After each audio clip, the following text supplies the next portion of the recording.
You're still watching the marketplace. The Association of Ghana Industries has observed that even though government continues to make strides in improving the business climate for the growth of local industry, women participation in the sector continue to lag. But what remains the cause and how can this be addressed? Currently, the women leadership of the AGI are devising strategies to explore finance channels and market access for growth. And of course, here to discuss, Anita Wiafi-Esino, the Chief Executive of OML Africa, as well as Maureen Irikwa Odwe, the co-founder and Chief Executive Director, actually, of the Aurora Business Network. Ladies, grateful that you could join us. I want to start with you, Anita. What's the state of women participation in business as we speak today in Ghana?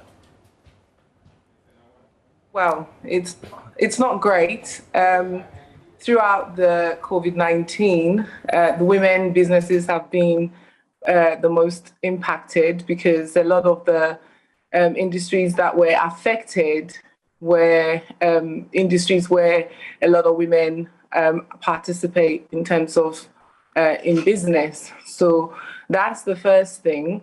So it's not great. It's not great. It's not great for us at all. The last 2 years, I'm sure many other business owners and leaders would agree with me, has been very challenging for us as women in business in the country.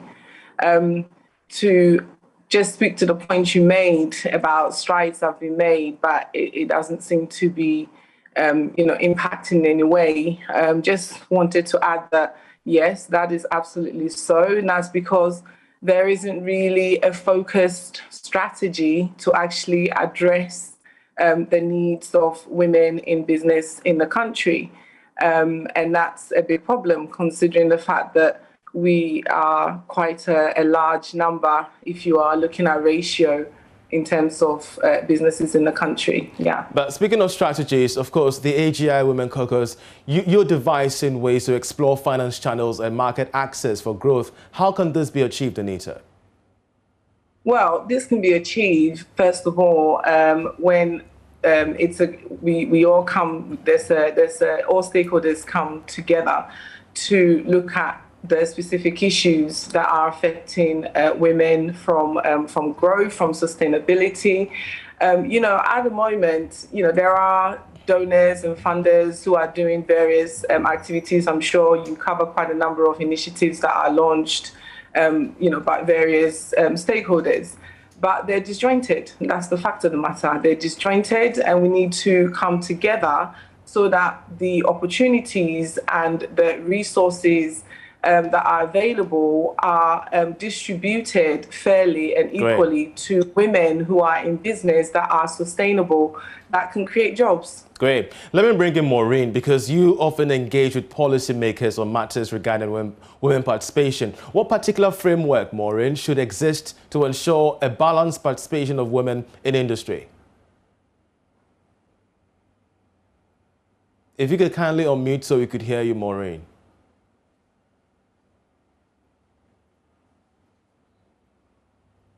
Thank you very much, and good afternoon to your listeners.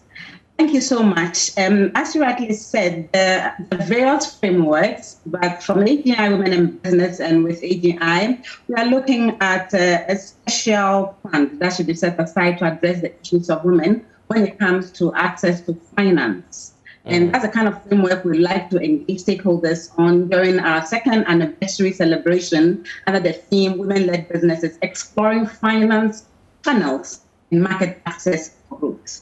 So basically bringing together stakeholders. We have very high-level resource persons who are going to talk about some of the opportunities available and how we can work together with them to make sure that access to finance is something that women can really, really access to grow their businesses and to make sure they're creating the jobs needed for our young people. To what extent can Ghana miss out on the continental free trade, of course, if this issue of women disparity is not tackled?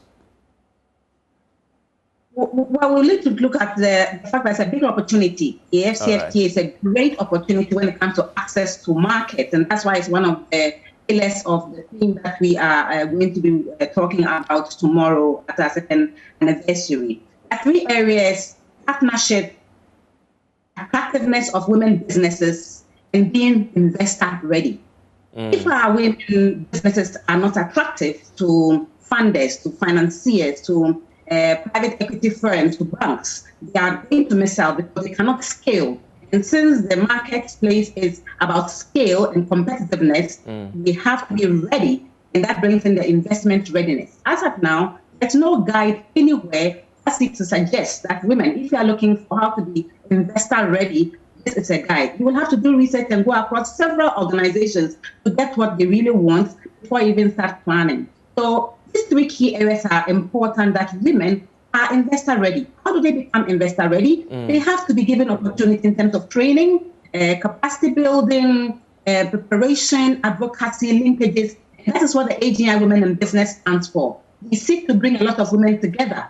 And as we grow as women in business through peer learning, workshops and training, we become investor ready through some of the opportunities given us through AGI Women in Business. And then we form the partnerships with banks, which we are doing with insurance firms like the Enterprise Life Group, with EcoBank, with AXA. We want to create those partnerships so we can get the needed education and preparedness for this opportunity. So that when the AFCFTA is bringing up opportunities, women will also take part of that market. And we'll see how that turns out. We're grateful that you could join us with your analysis and concern regarding women disparity issues in the world of business. Anita Wiafi Asino is Chief Executive of OML Africa, as well as Maureen Erekwa Odoi, the co-founder and Executive Director of the Aurora Business Network. Ladies, grateful that you could join me once again. Thank you very much.